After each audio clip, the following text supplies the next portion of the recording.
না স্যার এসব কি করে হলো। ও কল অ্যাটেন্ড করার জন্য বাইরে গেছে, আর যখন ফিরলো তখন। তুমি ছাড়া আর কে কে বন্ধু আছে আয়েশার এখানে? স্যার এ হলো প্রীতি, আর এ হলো বিশাল স্যার, আয়েশার বয়ফ্রেন্ড। দেখে তো মনে হচ্ছে আয়েশার কারোর সঙ্গে হাতাহাতি হয়নি। ও ফোন রিসিভ করার জন্য বাইরে গেছিল, আর ওখানে খুনি আগে থেকেই ওর জন্য ওয়েট করছিল। তার মানে স্যার খুনি এসব প্ল্যান করে করেছে? না পঙ্কজ, এটা তো প্ল্যান মার্ডার মনে হচ্ছে না। যদি প্ল্যান মার্ডারই হতো তাহলে ও অন্য কোনো হাতিয়ার ইউজ করতো, কাচের ইউজ করতো না। তার মানে হঠাৎ কেউ একজন হয়তো খুব রেগে যায় আয়েশার উপর, আর তারপর মেরে দেয়। মনে হচ্ছে তো এরকমই ফ্রেডি। আয়েশার এখানে কারোর সঙ্গে ঝগড়া হয়েছিল? কোনো তর্ক বিতর্ক? হ্যাঁ, এরকম চুপ করে থাকলে কিন্তু কাজ হবে না। এই যে সিসিটিভি ক্যামেরা আছে, দেখলে সবই আমরা জানতে পারবো। সরি স্যার, সিসিটিভি ক্যামেরা কাজ করছে না। হোয়াট? সিসিটিভি কাজ করছে না? এত গাফিলতি? স্যার ওই কাল শেষের গানটার কারণে ধোয়ার জন্য হয়তো কোনো টেকনিক্যাল ফল্ট দেখা গেছে। আমি তাড়াতাড়ি ঠিক করব। তুমি তো তখন ঠিক করাবে যখন তোমার ক্লাব আবার খুলবে। কেস সলভ না হওয়া পর্যন্ত তোমাদের ক্লাব বন্ধ। স্যার আমার মনে হচ্ছে এই খুন সৌরভ করেছে। বড় লোকের বিগড়ে যাওয়া ছেলে। Hey, can I get you a drink? I mean, কি খাবেন আপনি? কেন? তুমি ওয়েটার? By the way, আমি সৌরভ, আর আপনি? দেখো, যদি তুমি এই পৃথিবীর একটাই ছেলে হতে তবুও আমি তোমাকে ইন্টারেস্ট দেখাতাম না। তাই এই নাম টাম জিজ্ঞেস করে টাইম ওয়েস্ট করো না।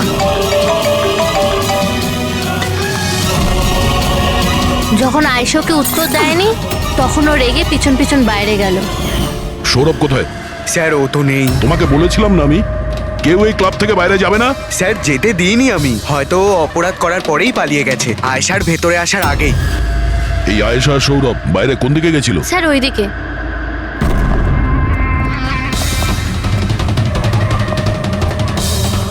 স্যার রক্তের দাগ। তাহলে এখান থেকে আয়েশা ভেতরে গেছিল। আগে দেখি। স্যার দেখুন, এখানেও রক্তের দাগ। পঙ্কজ, ও নো, এত রক্ত! আর এই কাচের টুকরো, মনে হচ্ছে আয়েশার উপর হামলা এখানেই হয়েছে। স্যার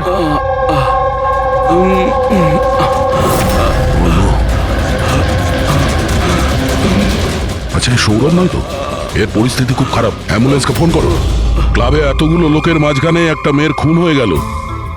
মামসাদদের খুঁজে পাওয়া যাচ্ছে না। সিসিটিভি ক্যামেরা আছে কিন্তু কাজ করছে না। তার থেকেও বড় কথা, এখানে কেউ কিছু হতে দেখেনি। কি অদ্ভুত ব্যাপার না? আয়েশা এভাবে আমাকে ফেলে রেখে যেতে পারে না। আমাদের এখানে আসাই উচিত হয়নি। Please don't Cry. নিজেকে এভাবে দোষ দিও না। ডোন্ট ওয়ারি, সব ঠিক হয়ে যাবে। আপনার বান্ধবীর এখানে খুন হয়েছে, আর আপনার এই ব্যবহার? হ্যাঁ, এতক্ষণ ধরে এখানে যা হয়েছে তাতে মনে হচ্ছে যে খুনি এখানে আয়েশাকে মারার উদ্দেশ্য তো এসেছিল না, রেডি হয়ে আসেনি। এখানেই ক্লাবে এমন কিছু হয়েছে যার জন্য ও রেগে গিয়েছিল, আর তাই ও আয়েশাকে খুন করে দিয়েছে, আর তার সাথে সৌরভের ওপরও হামলা করেছে। আমার মনে হচ্ছে যে ওই খুনি আপনাদের মধ্যে কেউ একজন। ফ্রেডি, পঙ্কজ, এখানে যত লোক আছে তাদের সবার ডিটেলস নাও। মাফ করবেন রাইমা, আমি নিজের দিক থেকে অনেক চেষ্টা করেছি, কিন্তু এখন এর থেকে বেশি সাহায্য আর করতে পারবো না। ইটস ওকে ডক্টর, আপনার যা করার ছিল আপনি সবকিছু করেছেন, আর আমরা এর বেশি আর কি করতে পারি?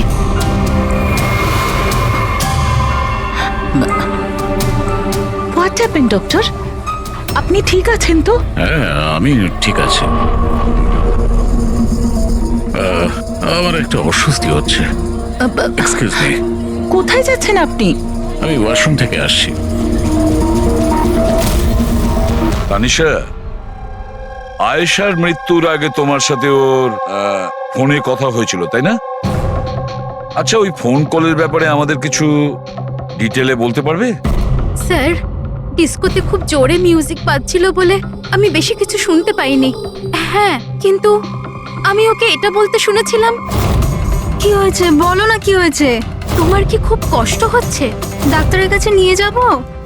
এটা তুমি কি করছো? মানে আয়েশা এইসব কথা ওই খুনির সঙ্গে বলছিল? স্যার, এর থেকেও বেশি অবাক হওয়ার বিষয় এটাই যে আয়েশার খুনি ওকে বলছিল এখান থেকে পালিয়ে যেতে। আশ্চর্য ব্যাপার, খুনি আয়েশাকে পালিয়ে যেতে বলছিল অথচ আয়েশা খুনির চিন্তা করছিল। আচ্ছা তুমি একটা কথা বলো তো, তুমি ওই ভয়েসটা চিনতে পারবে যার সাথে আয়েশা কথা বলছিল? না স্যার। স্যার কিন্তু খুনি যখন আয়েশার ব্যাপারে এত চিন্তা করছে তাহলে ওকে মারলই বা কেন? সেটাই তো, খুনি ভিকটিমের চিন্তা করছিল আর ভিকটিম খুনির চিন্তা করছিল।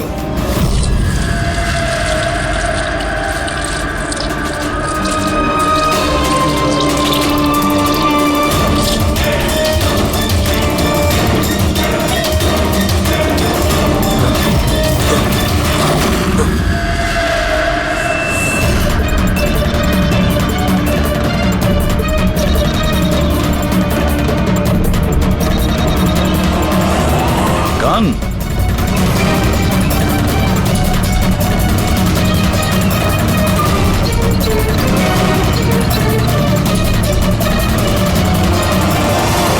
স্যার, ওর যেখানে গুলি লেগেছে সেটা ছাড়া ওর শরীরে আর কোথাও আঘাতের চিহ্ন নেই। মনে হচ্ছে খুনি হঠাৎ এখানে এসে ওর উপরে গুলি চালিয়ে দিয়েছে। এরকম হতেই পারে। এই দেখো, এখানেও রক্ত। একটা কথা বুঝতে পারছি না স্যার, খুনি গানটা এখানে ফেলে রেখে গেল কেন? ও তো নিজের সঙ্গে গানটাকে নিয়েও যেতে পারত। সেটাই তো আশ্চর্য ব্যাপার যে খুনি এই গানটা এখানে এই ক্রাইম স্পটে কেন রেখে গেছে।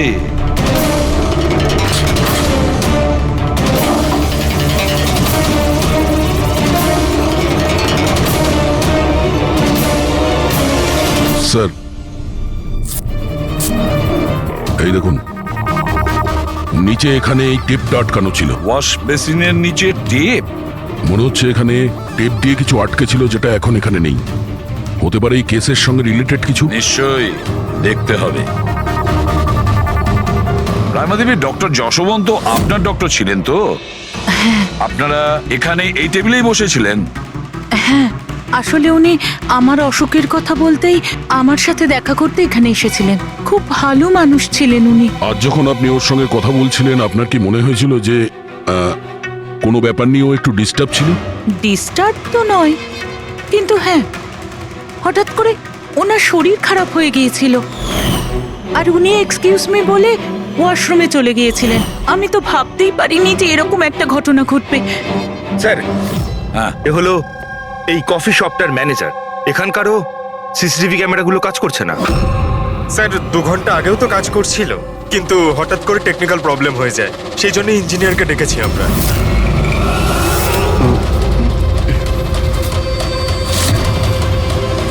এই একটু দাঁড়াও, এখানে এসো। হ্যালো স্যার, কেমন আছেন? আমার অবস্থা ছাড়ো, নিজেরটা বলো। তোমরা দুজনে এখানে কি করছো? এমনি ঘুরতে এসেছিলাম। কফি শপে ঘুরতে এসেছিলে? কাল রাত্রে তোমার বান্ধবীর খুন হয়ে গেছে। তোমার দ্বিতীয় বন্ধুর কেঁদে কেঁদে অবস্থা খারাপ, আর তোমরা দুজনে এখানে এই কফি শপে আড্ডা মারতে এসছো? এখানেও একটা খুন হয়েছে। বিষয়টা কাকতালীয়, তাই না? সত্যি কাকতালীয়ই বটে, কারণ আমরা তো জানি না ডক্টর যশবন্ত কে। হ্যালো, ওকে বিউরোতে নিয়ে এসো। ওকে ওকে ওকে ওকে ওকে, থ্যাংক ইউ ভেরি মাচ। কি জানিস পঙ্কজ, অনেক লোক ছিল এই ডিস্কোটায় যখন আয়েশা খুন হয়, আর এক একজনের ফোন ট্র্যাক করে এইটা জানার জন্য যে মার্ডারের সময় আয়েশার আশেপাশে কেউ ছিল না। তো এই আমার তো চোখ ব্যথা করতে শুরু করেছে।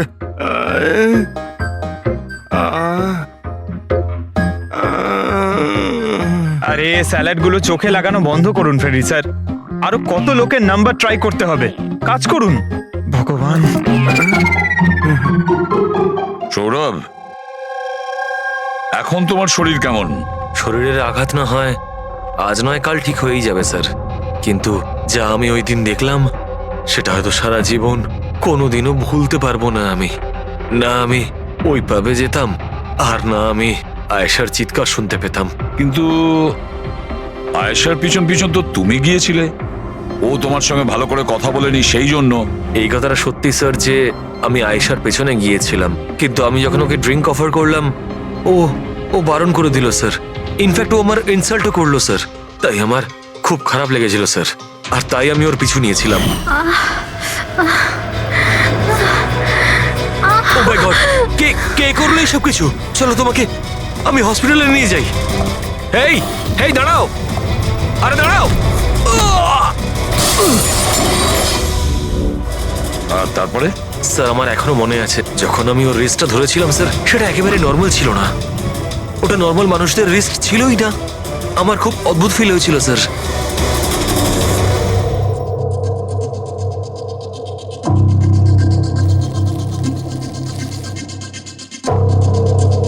তাহলে আপনি বলছেন ডক্টর সালুকে যে এই বন্দুকের ওপর কিছু চটচটে লেগে আছে? হ্যাঁ, ওই চটচটে জিনিসটা রাবারের মতো, ওই যেমন সেলোটেপে হয় না, ওই রকম। সেলোটেপ গান? ও, তাহলে খুনি আগে থেকেই ওয়াশ বেসিনের নিচে গানটাকে লুকিয়ে রেখেছিল। তাহলে মার্ডার একটা প্ল্যান মার্ডার ছিল। হ্যাঁ, কিন্তু এই বন্দুকটা যেটা দিয়ে ভিকটিমকে খুন করা হয়েছে আর এই কাঁচ যেটা দিয়ে আয়েশাকে খুন করা হয়েছে, এই দুটোতেই কোনো ফিঙ্গারপ্রিন্টস পাওয়া যায়নি। কিন্তু ভাই, এই কাঁচটার টুকরোর ওপর একটা বিশেষ ধরনের কেমিক্যাল লেগে আছে, যেমন ধরো প্লাস্টিক কেমিক্যাল। এখন কেন লাগানো ছিল, কি লাগানো ছিল সেটা জানতে হবে, কিন্তু এই দুটো কেমিক্যালই এই বন্দুকটাতেও লেগে আছে, দুটোতেই। ডক্টর সালুকে, আপনি তো বলছিলেন এই গানের মধ্যে ওই সেলোটেপের গাম লেগেছিল। সেটা তো ছিলই, তাছাড়া কেমিক্যালও আছে। ওটা ছাড়া এই কেমিক্যালও আছে? তার মানে এই দুটো মার্ডার, এদের দুটোর মধ্যে কোনো কানেকশন আছে? আর জুবিন আর প্রীতির ওই ক্রাইম সিনে থাকা কোনো কাকতালীয় ছিল না? একদম, তুমি একদম ঠিক বলছো দা। তোমার কথা আরো একটা জিনিস প্রমাণ করছে, এই দুটো লাশের উপরই আমি তেলের মতো ফেরোমন পেয়েছি। ফেরোমনস মানে ওই কেমিক্যাল যার থেকে গন্ধ আসে? হ্যাঁ, এই দুটো ভিকটিমেরই এদের দুজনের লাশের মধ্যে একই রকম গন্ধ। একটা ব্যাপার পরিষ্কার, হয়তো দুজনে একই রকম পারফিউম লাগাতো, বা দুজনের খুন একজনই করেছে। জেনারেলি একজন মহিলা লেডিস পারফিউম লাগায়, আর একজন পুরুষ জেন্টস পারফিউম, কিন্তু এই দুজনেই একই রকমের পারফিউম লাগিয়েছে, চান্সটা একটু কম। তার মানে এই দুজনের খুনি একজনই। আয়েশার মৃত্যুর ব্যাপারে দুটো কথা জানা গেছে, এক ওর বন্ধু তানিশা বলেছে, আর দ্বিতীয়টা সৌরভ বলেছে। তানিশার কথা অনুযায়ী যে খুনি আয়েশাকে ওই পাপ থেকে পালিয়ে যেতে বলেছিল। পৃথিবীতে এমন কোন খুনি আছে সে যাকে খুন করতে গেছে তাকেই সে বলছে যে তুমি এখান থেকে পালিয়ে যাও? তাহলে খুন করতে গিয়েছিল কেন? না না না না না না, গোলমাল আছে, নিশ্চয়ই কোনো গোলমাল আছে। আর স্যার ওই দ্বিতীয় কথা কোনটা? আর একটা কথা সৌরভ বলেছে, সৌরভ বলেছে যে খুনির কবজি কেমন যেন অদ্ভুত ছিল, সাধারণ মানুষের মতন ছিল না ওর কবজি। হয়তো কবজিতে রিস্ট ওয়াচ কিংবা ব্রেসলেট ছিল। হেড্রিক, বুদ্ধিটাকে একটু কাজে লাগাও, বুঝেছো? স্যার, হ্যাঁ? স্যার দুটো ক্রাইম সিনেই একটা নম্বর কমন। সেটা কার? আয়েশার বয়ফ্রেন্ড বিশালের স্যার। বিশাল? বিশাল? এই বিশালকে তো কফি শপে দেখাই যায়নি, তাহলে কফি শপে গেল?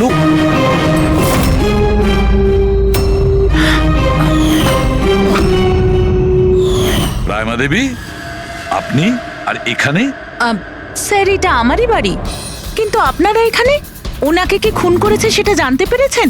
রাইমা, এরা কারা? CID officers. আপনারা প্লিজ ভেতরে আসুন, প্লিজ কাম। সিআইডি আর স্যার, ইনি আমার হাজবেন্ড, আর এ আমার ছোট ছেলে সন্দীপ। আর বড় ছেলে বিশাল, সে কোথায়? কিন্তু কি হয়েছে স্যার?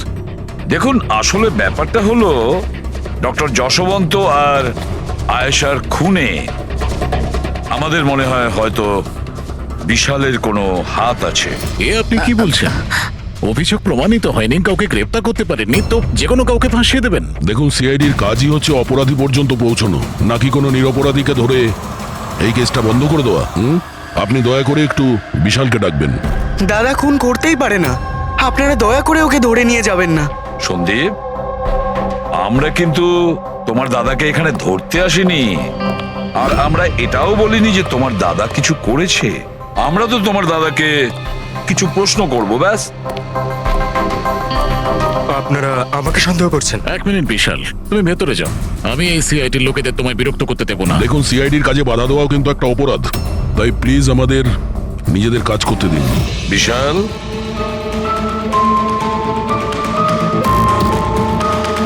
ডক্টর যশবন্ত খুন হয়েছেন ওই ক্যাফেতে, আর তুমি সেই মুহূর্তে ওই ক্যাফেতে ছিলে। কেন, কিসের জন্য গিয়েছিলে ওখানে তুমি? স্যার, আমি তো ওখানে জুবাইন আর প্রীতির সাথে দেখা করতে গেছিলাম। আমি জানতাম না যে আঙ্কেল ওখানে হঠাৎ মায়ের সাথে দেখা করতে আসবেন। আয়েশার সাথে তোমার ঝগড়া চলছিল না? আমি ভীষণ কষ্ট পেয়েছি স্যার ও মারা যাওয়ার পর। আমি জানি না ওকে ছাড়া আমার বাকি জীবন কিভাবে কাটাবো। আমি কিছুদিন একা থাকতে চাই।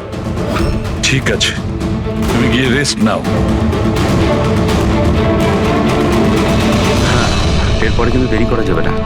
আরে, আপনারা আবার এখানেও? মাঝে মাঝে নিজের বাড়িতে যান নাকি? সবসময় বিশালের আশেপাশে ঘোরাফেরা করছেন? না স্যার, এমন কোনো কথা নয়। অ্যাকচুয়ালি ও খুব হতাশ হয়ে থাকে, ভাবলাম ওর সাথে থাকলে ভালো হয়। খুব গভীর বন্ধুত্ব, হ্যাঁ? জুবিন, প্রীতি, বিশাল, কড়া নজর রাখতে হবে এই তিনজনের ওপর।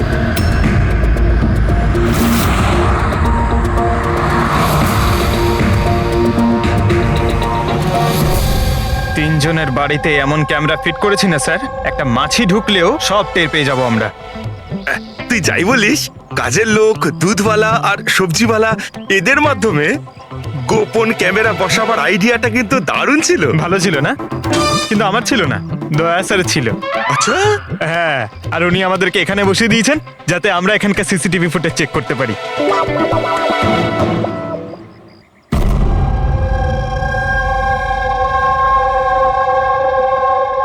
আরে বস, একটা বড় সূত্র হাতে এসেছে যেটা এই কেসটার সলভ করতে সাহায্য করবে। সেটা কখন বলবে? আরে বলছি তো। আরে তাহলে বলো তাড়াতাড়ি। আরে ভাই, নিঃশ্বাস তো নিতে দাও। তোমার মনে আছে ওই যে ভাঙা কাঁচের টুকরোটায় আমি প্লাস্টিক কেমিক্যাল পেয়েছিলাম? হ্যাঁ ডক্টর সালুকে, কি ওই কেমিক্যালটা? ওটা হচ্ছে গ্রাফিন, যেটা নকল চামড়া, আর্টিফিশিয়াল স্কিন বানানোর কাজে লাগে। Artificial skin, prosthetic skin, prosthetic skin, prosthetic. দয়া, মনে আছে সৌরভ কি বলেছিল? যে খুনির হাতের ওপর ও অদ্ভুত কিছু দেখেছিল। Prosthetic skin, prosthetic arm.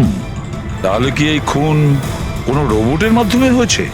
মানে খুনির ওইভাবে সাহায্য চাওয়া এটা তো নয় যে এই খুনটা আনইনটেনশনালি হয়েছে, না চাইতে? না দয়া, অনিচ্ছাকৃত খুন এভাবে হতে পারে না। আর রইল কথা রোবোটিক আর্মের। এই রোবোটিক আর্ম তো কারোর কথা মতোই চলতে পারে, তাই না? আচ্ছা সালুখে, এমন কোনো লোক আছে যে এই রোবোটিক আর্ম বলো, প্রস্থেটিক আর্ম বলো বা রোবোটিক আর্ম বলো, এই সব কিছুর ব্যাপারে খুব ভালো রকম দখল আছে? হ্যাঁ আছে তো, ডক্টর জাসমিন। তাহলে দেখা করা যাক ওই ডক্টরের সঙ্গে।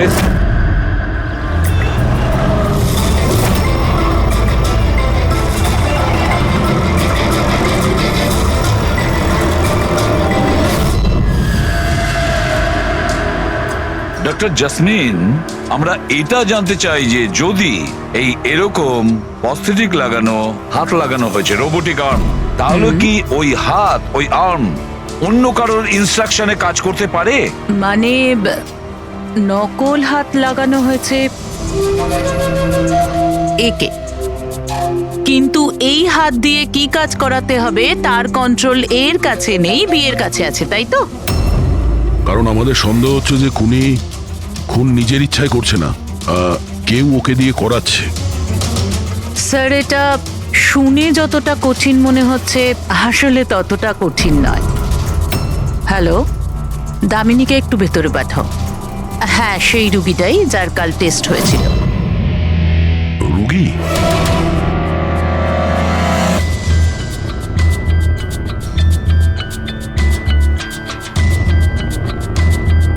স্যার, দামিনীর ডান হাতটা ফ্যাক্টরিতে কাজ করার সময় মেশিনে কাটা পড়েছিল।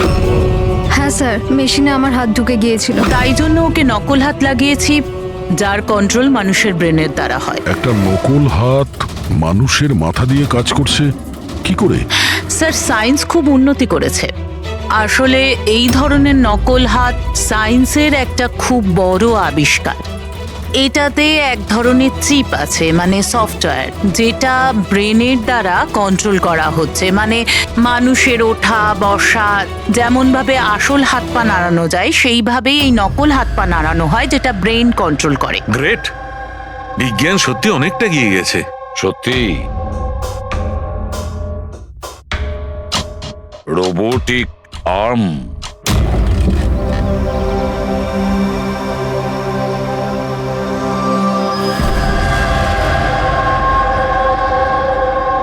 বাই। ওরা ওখানে হাত করছে আর আমরা এখানে গাড়িতে বসে আছি।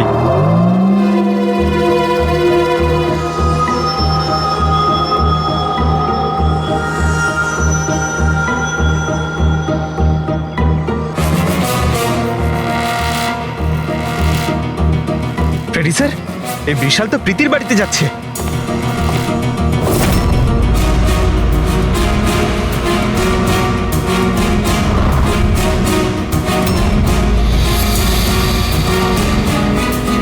বিশাল, তুমি টেনশন করো না, কেউ কিচ্ছু জানতে পারবে না। আমরা কোনো না কোনো উপায় ঠিক বের করব, ওকে? এ নাও, কফি খাও।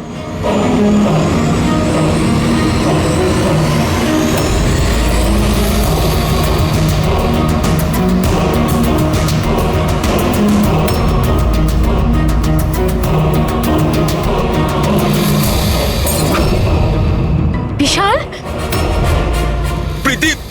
আরে ওকে, প্রীতি পালাও!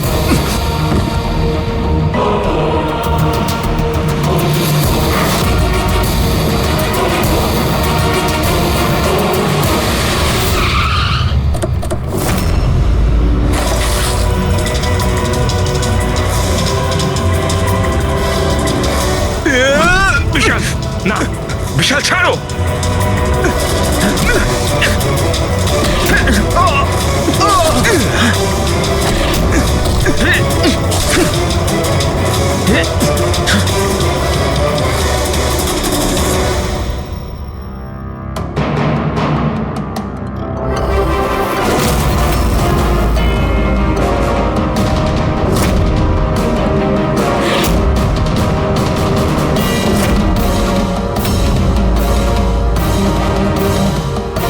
আমি স্বীকার করছি, আয়েশা আর ডক্টর আঙ্কেলকে খুন আমি করেছি স্যার।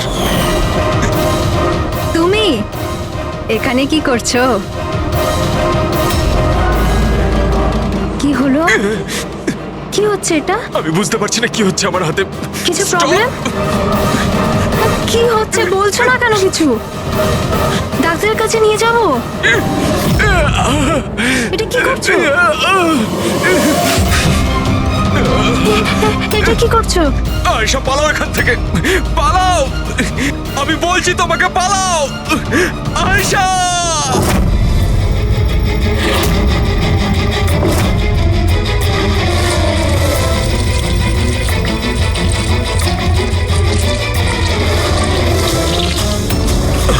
ডক্টর, পালিয়ে যাও এখান থেকে।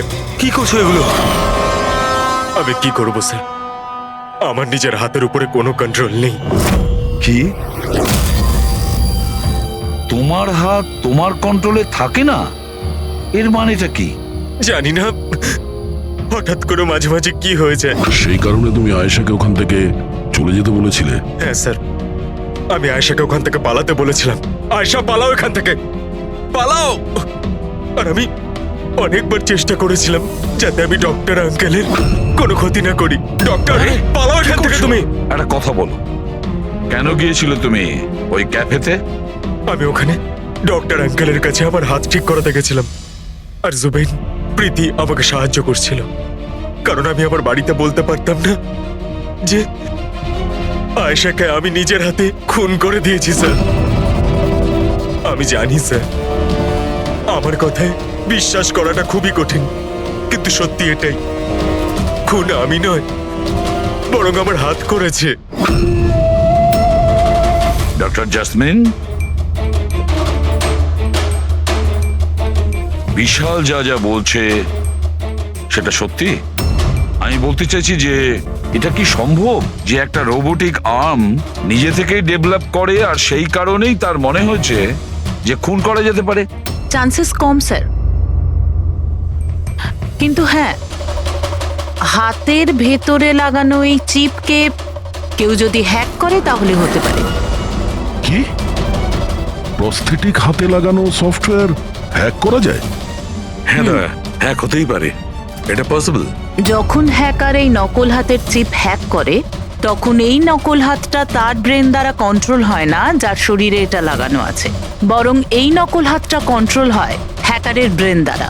তার মানে কেউ একজন বিশালের এই রোবোটিক আর্মের সফটওয়্যারটা হ্যাক করেছিল আর তারপরে ওকে দিয়ে খুন করায়। স্যার, এর থেকে ভালো তো আমি এক হাতেই আমার সারাটা জীবন কাটিয়ে দিই। যে হাতটা অন্যদের জীবন কেড়ে নিচ্ছে, এরকম হাত আমার চাই না স্যার। বিশাল, একটা কথা বলো, তোমার এই হাত তোমাকে বলছে যে সেই কাউকে মারতে চায়, তখন তুমি কি ভাবো? তখন তোমার মনের অবস্থা কি হয়, কি চলে তোমার মাথার ভেতরে? স্যার, 2-3 মিনিট সময় লাগে। আমি পুরোপুরি ভাবে চেষ্টা করি আমার হাতকে কন্ট্রোলে আনার, কিন্তু 2 মিনিট পর আমার হাতই জিতে যায় স্যার।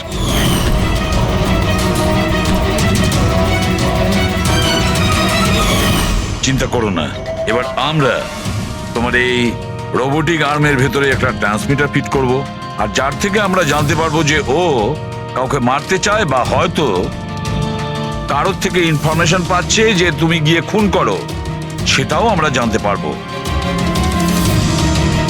আচ্ছা বিশাল, একটা কথা বলো, তোমার আসল হাত হারালে কি করে? স্যার, আমি গত বছর ঘুরতে যাচ্ছিলাম, সেখানে একটা রোড অ্যাক্সিডেন্ট হয়। ব্যাস। জীবনে আমাদের অনেকবার পরীক্ষা দিতে হয়। স্যার, আমার পরীক্ষা তো শেষ হওয়ার নামই নিচ্ছে না। যখন নকল হাত নিয়ে সারাটা জীবন কাটাবো ভেবে নিলাম, তখন এই হাতটাই আমার জীবন শেষ করে দিচ্ছে স্যার। বিশাল, আমরা তোমাকে কথা দিচ্ছি, না তো তোমার একটা হাত দিয়ে জীবন কাটাতে হবে, আর না তো ওই আসল অপরাধী স্বাধীনভাবে ঘুরতে পারবে।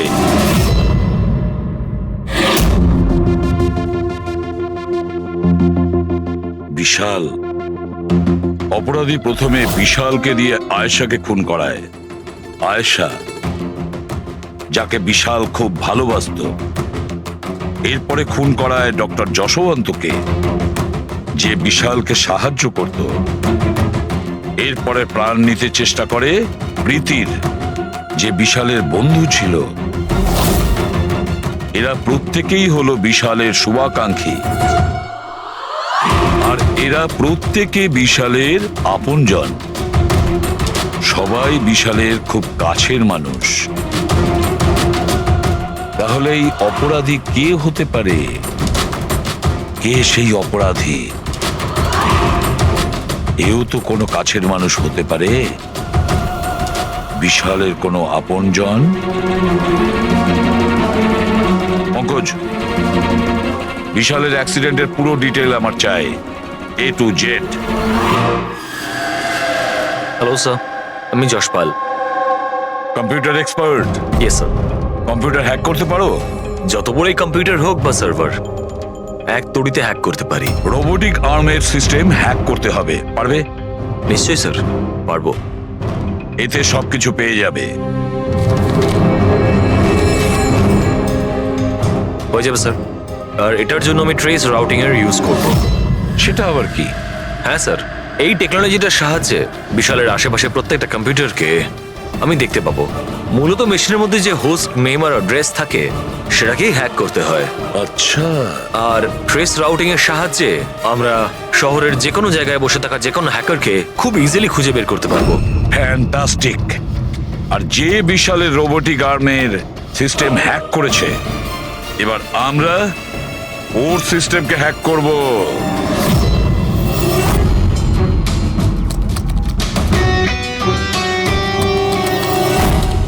এই দেখুন স্যার, এই সময় বিশালের আশেপাশে এই সব কটা কম্পিউটার অ্যাক্টিভ রয়েছে, আর এর মধ্যে হয়তো কোনো একটাই ওই হ্যাকারের। শুধু একবার জানতে পেরে যাই ওই কম্পিউটারটা কোনটা, তাহলেই কাজটা সহজ হয়ে যাবে। জসপাল, তাড়াতাড়ি করো, আমাদের হাতে সময় কম। বিশাল আজকে আমাকে বাড়িতে কেন ডাকলো? আঙ্কেল আন্টিও নেই, জানি না কি ব্যাপার।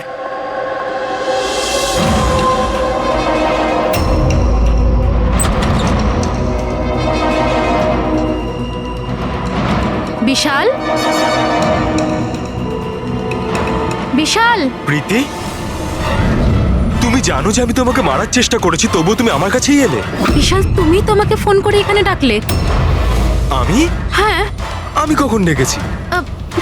তুমি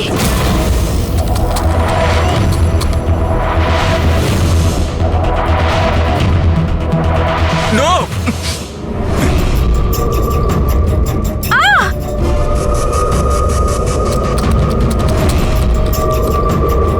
পালাও প্রীতি! বিশাল, প্লিজ বিশাল, পালাও প্লিজ! এখান থেকে! Vishal, please! Vishal, Vishal, please!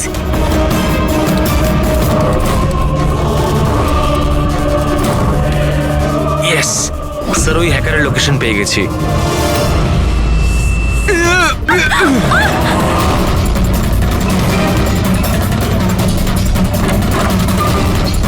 Sir, আপনি এখানে কি করছেন? বিশাল, প্লিজ!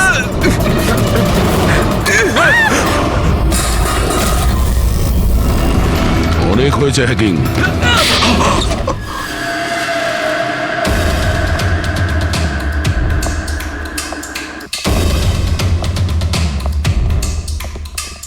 আবার এসে গেলেন আপনারা। এবার এটা যেন বলবেন না যে ওকে আপনারা ধরতে এসেছেন। আগে না, আমরা বিশালকে ধরতে আসিনি, খুনিকে ধরতে এসেছি, যে এই মুহূর্তে এখানে উপস্থিত। খুনি এখানে? কি বলছেন আপনি? আপনি আপনার মিথ্যে অভিযোগ কার ওপর লাগাবেন? মননবাবু, গত বছর একটা গাড়ির অ্যাক্সিডেন্ট হয়েছিল খান্ডালাতে। 3 জন ছিল ওই গাড়িতে। 22 বছরের ছেলে বিশাল, 15 বছরের ছেলে সন্দীপ, আর 9 বছরের ছোট বাচ্চা সোনিয়া। গাড়ি বিশাল চালাচ্ছিল। গাড়ির অ্যাক্সিডেন্ট খুব সাংঘাতিক হয়েছিল। বাচ্চা মেয়ে সোনিয়া স্পট ডেড হয়ে গেছিল। আর সন্দীপ প্যারালাইজড হয়ে গেছিল। ও এখনো চলতে পারে না। এসব আপনি কি করে জানলেন আঙ্কেল? ওই অ্যাক্সিডেন্টে সব থেকে কম আঘাত লেগেছে বিশালের, তবে যে আঘাতটা লেগেছে সেটাও কম নয়। বিশালের নিজের হাতটা হারাতে হয়েছে। আর তাছাড়া বিশাল আপনার সৎ ছেলে, তাই না? স্যার, বিশাল আমার কাছে নিজের সন্তানের মতোই। আমি আপনাকে রিকোয়েস্ট করছি, আপনি বিশালকে আমার সৎ ছেলে বলবেন না। আই এম সরি মদন বাবু, যদি সব বাবা আপনার মতন ভাবতো তাহলে তো ভালোই হতো। যদি রায়মা দেবী এভাবে ভাবতেন। কি রায়মা দেবী? আচ্ছা, আপনার মনে অনেক রাগ জমে আছে, তাই না বিশালের জন্য? কারণ বিশালের জন্য আপনি আপনার নিজের মেয়েকে হারিয়েছেন, আর আপনার নিজের ছেলে সারা জীবন চলাফেরা করতে পারবে না। আপনি কি বলতে চাইছেন? আমরা কি বলতে চাইছি ওটা এক্ষুনি জেনে যাবেন। পঙ্কজ,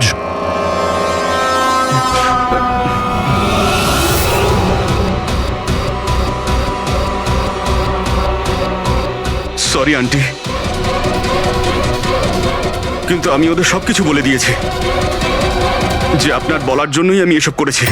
আমি ওই সফটওয়্যারগুলোকে হ্যাক করেছিলাম, আর আমি সব জায়গার সিসিটিভিগুলোকে হ্যাক করে বন্ধ করে দিয়েছিলাম।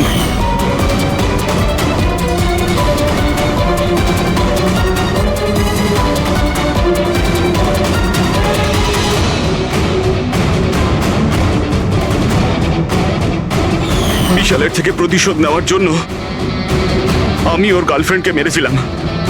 তারপরে ওই ডক্টরকে, যে বিশালকে হেল্প করত। তারপর প্রীতির উপরে আক্রমণ। এসব করার জন্য আন্টি আমাকে অনেকগুলো টাকা দিয়েছিলেন। তুমি যে এতটা নিচে নেমে যাবে আমি ভাবতেও পারিনি। ঠিক আছে, সত্যিটা যখন আপনাদের সামনে এসেই গেছে, তখন আমি আপনাদের সবাইকে এটাও বলছি যে আমি তোমাকে মারার পর ওকেও মারতে চেয়েছিলাম। কারণ যেভাবে আমার আপনজনেরা কষ্ট পেয়েছে, আমিও চেয়েছিলাম বিশাল সেই কষ্টই পাক, ততটা যন্ত্রণা ওরও হোক। ওটা অ্যাক্সিডেন্ট ছিল, একটা ভুল। ভুল? তোমার একটা ভুলের জন্য আমার সারা জীবন অন্ধকার হয়ে গেছে। তুমি রাশ ড্রাইভিং করেছিলে, আর শাস্তি কারা পেল? আমি আর আমার সন্তানেরা। মা, আমি তোমাকে শুধু নিজের মা নয়, ভগবান ভেবেছিলাম। যদি আমাকে শাস্তি দিয়েই তুমি শান্তি পেতে, তাহলে আমাকে অন্তত একবার বলতে পারতে। হাসি মুখে আমি জীবন দিয়ে দিতাম। আমি তোমার জীবনটা চাইনি, আমি তো তোমাকে বাঁচিয়ে রেখে কষ্ট দিতে চেয়েছিলাম। আর আপনারা সবাই